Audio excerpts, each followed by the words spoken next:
¿Saben que un estudio aplicado por la Agencia de Calidad de la Educación a alumnos de octavo básico en 2018 dio como resultado que 1 de cada 3 estudiantes considera que la violencia es un medio legítimo? Y aún peor, el 65% afirma estar de acuerdo con que el fin justifica los medios. A esto se agrega que en ese año las denuncias por uso de armas en los establecimientos aumentaron un 57%. Entonces uno dice, o sea, acá hay algo, digamos, que también viene desde la educación. Porque quienes hoy día, ese 42% de chilenos, supongamos que sea representativo, que se declara a favor de las movilizaciones, es un 42% que hoy día está declarándose, como dijimos, a favor de la violencia y por lo tanto comparte algunas premisas como que el fin justifica los medios. He encontrado 3 arquetipos de personajes que podrían estar componiendo este 42% que quisiera compartir con ustedes. El primero es el de los banales. La situación psicológica de los banales, o sea que dentro de este grupo, el 42%, he distinguido 3 grupos. La situación psicológica de los banales es su incapacidad para pensar. O en términos simples, estupidez. ¿Cuáles son sus hábitos? Sus hábitos son los de adherir siempre a la moralina del rebaño y asumir los dictámenes de lo políticamente correcto. Entonces yo, para poder ser parte de este grupo, tengo que repetir como oveja lo que en este grupo se considera que está bien, y aunque ese bien genere mucho daño, no me importa. Esta es una acción que está motivada por un anhelo de identificación colectiva. Así, el móvil es ese, tratar de ser parte de un colectivo, y la guerra que ellos dan es una guerra de la identidad. Quieren ser parte de algo. Entonces tienen que adherir a todo lo que se diga en ese colectivo. Bueno, respecto de este grupo, nosotros podemos profundizar con Hannah Arendt en lo que ella denomina el mal banal. El mal banal son las personas que hacen el mal sin el deseo de ocasionarlo. O sea, que dentro de este 42% de chilenos que está a favor de que se sigan las manifestaciones, a pesar de toda la violencia que implican, a pesar de toda la destrucción, a pesar del momento en el que estamos, lo que hay es estupidez. Es banalidad, no es deseo de hacer el mal, ¿se entiende? Bueno, ¿cómo opera la psiquis de este tipo de personas? Primero, jamás se interrogan sus propias creencias. Ellos no tienen un diálogo consigo mismos del tipo de, ¿estará bien lo que estoy pensando? ¿Y qué pasa si hay un camino mejor? ¿Y no será que de la violencia quizás vienen cosas muy malas? No, ellos no, ese tipo de ejercicios no lo conocen. Carecen de la capacidad para empatizar cuando se trata de que se realice su idea de bien. O sea, si yo pienso que Chile va a salir adelante, va a ser maravilloso y magnífico el día que todas estas demandas sean escuchadas por la autoridad e implementadas a nivel institucional, no me importa que eso cueste dolor, sangre, vidas, no me importa nada. O sea, no tengo ni una capacidad de empatía con la señora que le quemaron el local, con él. No, eso es parte, digamos, de la pérdida. Todo lo observan desde el mismo prisma ideológico, no hay nada que hacer. Ellos adhieren a un discurso políticamente correcto y desde ahí van a observar todo lo que suceda. Nada va a cambiar su desvinculación con la realidad, porque pensar implica ir a la realidad sin un dogma y un prejuicio, observar, retirarse de la realidad, tener el diálogo con uno mismo en que uno dice, a ver, ¿qué hay acá? ¿Por qué las cosas son así? ¿Cuáles son las causas? ¿Cuáles son las consecuencias? Y luego sacar una conclusión. Bueno, ese es un ejercicio que quien es incapaz para pensar y por lo tanto no tiene una motivación para hacer el mal, simplemente hace el mal banal. Ese sería entonces el primer grupo que podemos observar dentro de este universo más amplio. El segundo grupo son los vengadores, así los he llamado. Su situación psicológica es la de la víctima y el victimario. Ellos son víctimas, permanentemente víctimas de, ya vamos a ver, víctima del sistema, víctima del modelo, víctima, ya. Su móvil es la venganza. A ellos no les importa si sus acciones con eso también se perjudican.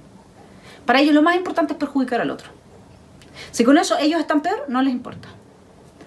La estructura psíquica, ideológica, que se ha forjado, no como en la anterior, que era una estructura psíquica en la que simplemente por falta de pensamiento termino cometiendo el mal banal. Acá esta es una psiquis ideológica que cuenta con conceptos, con abstracciones conceptuales.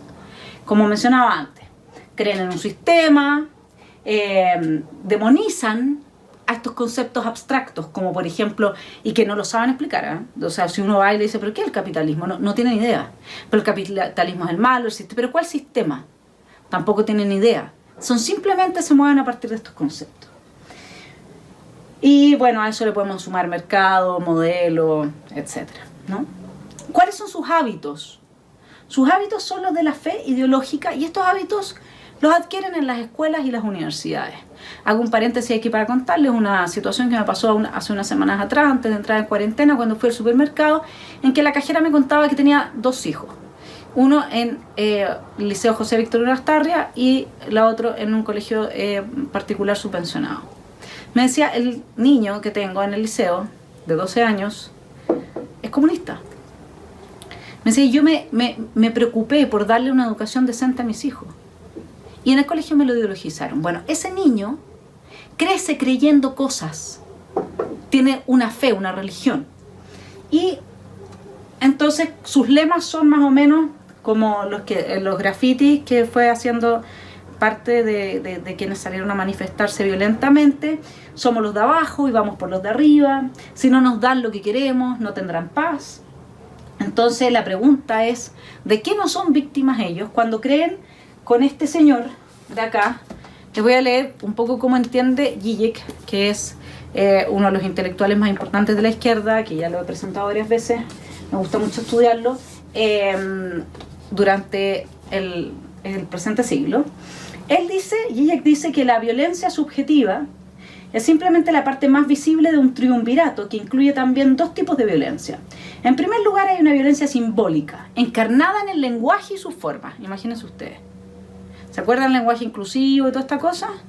Bueno, hay una violencia simbólica. O sea, si hay una violencia a ese nivel y yo soy víctima, luego tengo siempre una justificación y una excusa para vengarme de quien sea y de lo que sea. La demanda de esta gente no tiene fin. ¿Se entiende? Porque todo es violencia.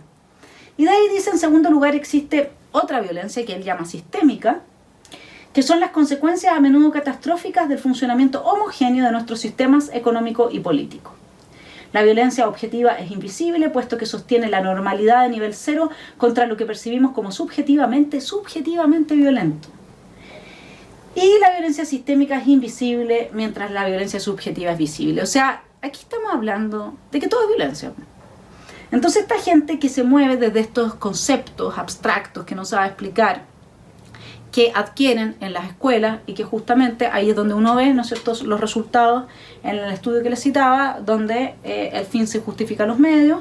Son personas que tienen esa estructura, esa mente de la venganza. Como yo soy víctima, me tengo que vengar contra el sistema, contra el capitalismo, contra el mercado, contra etcétera, ¿no? Y de ahí contra las clases altas, contra quien sea. Para terminar, el tercer tipo, digamos, que uno observa dentro de este 42% de personas que sigue a favor de las movilizaciones violentas, aunque eso destruya la vida de sus compatriotas y destruya nuestro futuro común, son aquellos que son autodestructivos. Les voy a leer algo sobre las personas que se mueven así. Esto es de Byung-Chul Han, también es una persona con una cierta sensibilidad de izquierda, pero es bastante más inteligente que el anterior. Lo que pasa es que el anterior, Zizek, es un intelectual que es muy de cabecera para la política. En cambio, este es más filósofo. Dice, él cita a Freud y nos explica entonces cómo opera esta psique. En este punto no resulta de especial importancia si la interpretación de Freud de la melancolía es correcta o no. Es significativo su modelo explicativo. La melancolía es una relación perturbada y enfermiza de uno consigo mismo. Freud la interpreta como una relación ajena, como una relación con el otro. La violencia que la melancolía se inflige a sí misma es una violencia de la negatividad, pues está dirigida al otro yo en el yo. ¿Sí? ¿Cómo emergen este tipo de personas? Hay distintas formas y bases culturales desde las cuales surge ese sujeto que se destruye a sí mismo. En el caso de los jóvenes de la primera línea, evidentemente que se trata de personas que han crecido en mundos extremadamente precarios, en el abandono. En eso como sociedad tenemos algo que decir. Y tienen estos hábitos tienen hábitos de autodestrucción, de consumo de drogas, de maltrato, de mucha violencia en su entorno más inmediato. Entonces, evidentemente que el móvil para ellos es la destrucción. O sea, es en la destrucción donde ese tipo de psiquis puede placerse a sí mismo. De ahí es que ellos dicen, si no nos dejan soñar, ya no es que ellos quieran algo, ¿me entienden? El vengativo quiere que se cumpla su fantasía distributiva, ¿ah? Porque todos los anhelos que él tiene, que no se cumplen, porque no tiene la cantidad de plata que quisiera tener, y si la tienen los otros, entonces dénmelo a mí. Y si uno los deja millonarios, se quedan tranquilos, podría uno decir. El banal es aquel que quiere su grupo, quiere su colectivo, quiere su rebaño.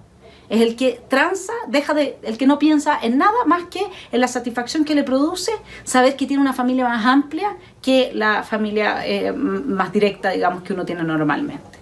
Mientras que en el autodestructivo sí no hay mucho que hacer. Porque no hay nada que pueda frenar es la gente que incluso teniéndolo todo se autodestruye. ¿Se explica? Entonces, ellos dicen, si no nos dejan soñar, nosotros no los dejaremos dormir. El problema, como dice un antiguo discípulo de Kant, es que si doblas la caña, se romperá, y quien quiere mucho, en realidad no quiere nada. Porque llega un momento en que quieres tanto que obviamente que la utopía, que es el sueño del que ellos hablan, es algo extraterreno. Bueno, espero haberles aportado con este análisis de los 3 tipos de psicología que creo que están componiendo este 42% de personas que legitiman las manifestaciones violentas que hoy día forman parte de nuestras primeras preocupaciones junto con la salud. Espero que estén todos ustedes muy bien. Los invito a colaborarme en Patreon para poder seguir haciendo este trabajo, y agradezco a quienes ya lo hacen. Que tengan una muy buena semana.